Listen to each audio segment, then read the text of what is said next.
Hi there, welcome to the latest episode of my 10-minute moan.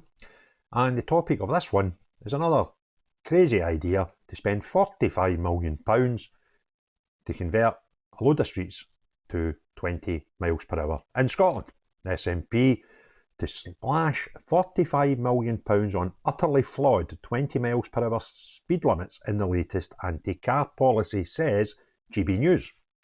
Now, let's go through their article by Millie Cook. The restrictions will be introduced on 35,929 sections of road, the majority of the network across the country. The Scottish Government has been criticised after it was revealed that it plans to spend £45 million in putting in place 20 mile per hour zones on thousands of roads. The changes come as part of a deal with the Scottish Greens, who demanded a blanket change to all 30 miles per hour areas in the Butte House Agreement. But SNP ministers have reduced this down to cover areas in built-up areas of the country, such as near schools, in towns or city centres. Now, anybody that drives by a school will know that there's already reduced speed limits in and around schools. So they're already covered. So this is just going to take in towns and city centres. Up to 35,929 sections of road will be impacted by the changes, the majority of the network across the country. The deadline for the introduction is 2025, and plans which will be estimated to cost up to £45.6 million. Now, if that means deadline of 2025, that means it'll probably be about 2030 before it happens. So the SNP will not need to worry about that because they'll be voted out by then. And if they were to do it, their estimated cost of 45 million, going with their current batting rate, would probably make that 180 million if we use the ferries as an example. However, Scottish Conservative Shadow Transport Minister Graham Simpson, MSP, accused the SNP of hammering Scots with a £45 million to enforce their latest anti-car policy. He told the Scottish Daily Express, "We warned the Greens that this blanket rollout of 20 miles per hour was utterly flawed, and an exorbitant cost of doing so would make it a complete non-starter. To hammer Scots with £45 million bill to enforce their latest anti-car policy would be ridiculous when they're already reeling from the SNP Greens' savage tax and axe budget. It should be for each council to decide where those 20 mile per hour zones are required, not nationalist ministers, who clearly have not fully considered the full impact of a blanket rollout, such as the possibility of actually greater emissions. Rather than furthering the war on motorists, the SNP Greens' focus should be on ensuring our cash-strapped councils have the funds they need to repair our roads and impose the safety measures they see fit as we head towards net zero." But a spokesman for Transport Scotland said, "It's important to remember that if you hit someone at 30 miles an hour, they're 7 times more likely to die than at 20. Okay? And obviously, if you hit somebody at 20, they're 7 times, more likely. So let me just think about that for a minute. There'll be very, very few bits in the road where we have dangerous hotspots where pedestrians are knocked down. Okay? Few and far between, thankfully. Now, if you reduce something times 7 and the starting figure's 0, it'll still be 0, regardless if it's 20 or 30. There'll be areas round about schools where this makes total sense to me. Right? But we already have reduced speed limits around our schools.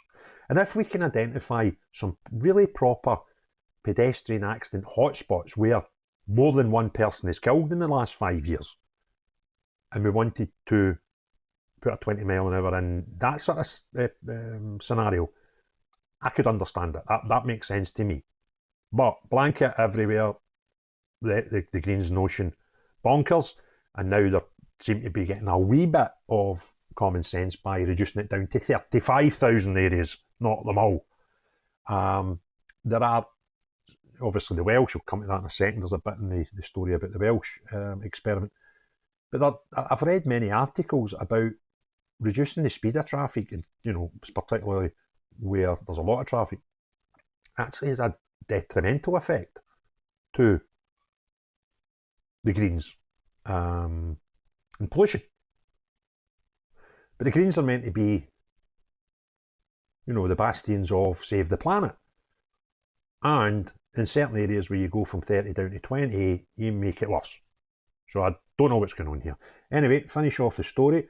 We are committed, this is Transport Scotland, to implement 20 mph speed limits on those roads where it is appropriate to do so by the end of 2025. More 20 mph speed limits will improve road safety, keeping people safe while at the same time making it easier for people to choose walking, wheeling and cycling for everyday journeys. There you go. We're getting to the truth of the matter now. The 20 mph task group explored the most effective way of achieving that commitment in Scotland, which included local authorities identifying a number of roads, not solely, the local authorities identifying a number of roads on their own network which would be suitable for a speed limit of 20 mph through a road assessment. A delivery subgroup made up of local authorities and Transport Scotland will oversee the implementation of 20 mph speed limits. This will include actual cost to deliver, as well as a detailed programme to meet the 2025 deadline. Sources told the Scottish Express that the £46 million is an estimate, but the more discussions are needed on how much it will end up costing.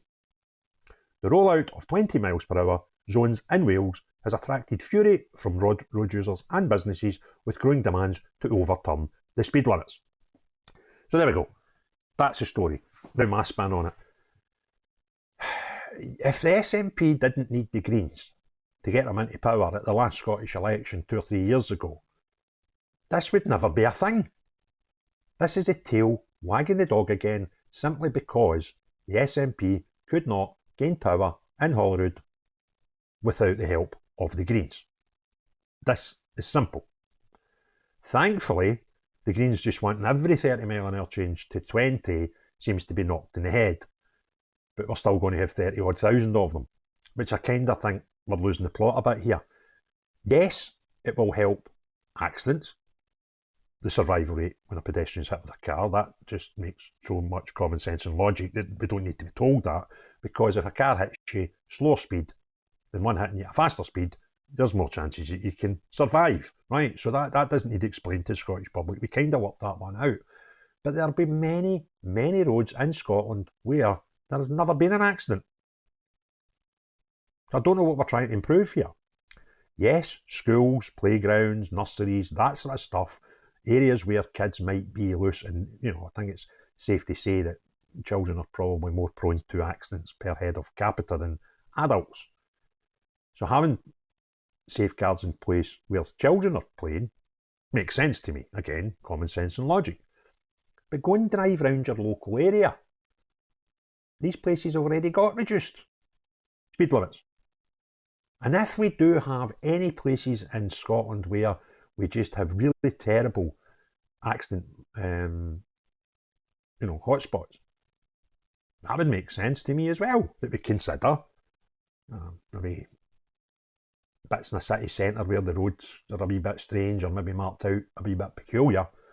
And if you can find areas like that where pedestrians are prone to get knocked down and you want to reduce to 20 miles an hour or whatever, then that makes sense to me. But there's not a chance there's 30-odd thousand of them in Scotland. No chance. So although we've got a wee bit of a wiggle room from the Greens wanting the whole country 20 mile an hour, I still think it's excessive. Now, I'm no road traffic expert. I'm just a guy that spends a lot of my life in the highways and byways of Scotland. And this just beggars belief. 46 million quid, and that's just a guesstimate because they've not started yet. Now, if we look at the A9, we look at ferries, we look at even building the Scottish Parliament, these things we're not very good at in Scotland. Anything that's got a big budget and a big timescale, we tend to break the budget and run over the timescale, right? So the good thing about this, though, is if they'd run over the timescale with this, by the time it's actually finished, the SNP will probably not win Parliament anyway. They'll be papped out.